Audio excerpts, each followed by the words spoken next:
For Team Liquid specifically, I think it's incredibly important that we have a Dota team. In our case, if you look at the big esports, Dota, CSGO, of course League of Legends, this is our roster that's winning championships. And that's a big deal. I think any major esports organization wants to be winning championships in one of these 3 games. So that's important.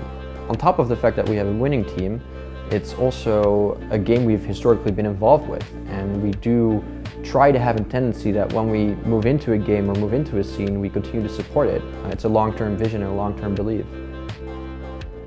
For the most part, most of our esports feel a little bit like tennis. You have a couple big tournaments and you have many other mid-sized tournaments around it. And you have so many opportunities to prove yourself and to do well. League of Legends is of course a little bit different from that.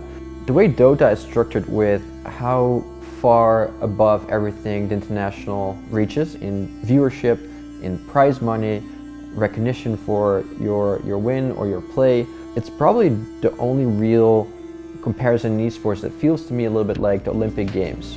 Olympic athletes, they train for 4 years and they have this moment in time that feels like all or nothing. And that's every year at International feels like that. If you win it, you are probably set for life.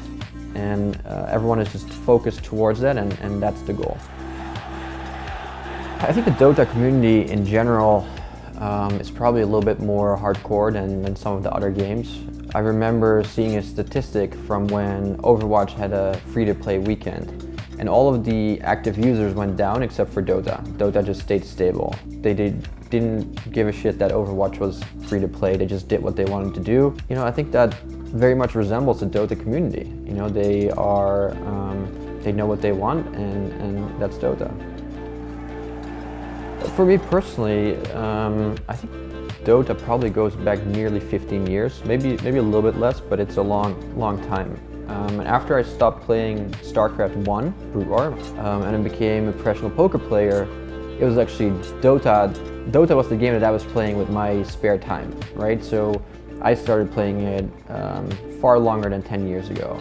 And I've played thousands of matches of the game, probably 10,000s of matches of the game by now. And so for me personally, it's a very meaningful game, and there's a long history in esports.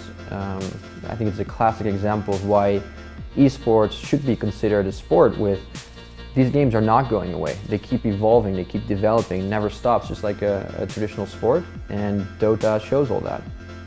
I mean, look, I think the International is an event worth watching for everyone. The amount of pressure and what's at stake, like that itself makes it feel like an incredibly hyped event, even if you may not know exactly what's going on. Thank you for your support for our Dota2 team, and make sure to check them out at the International.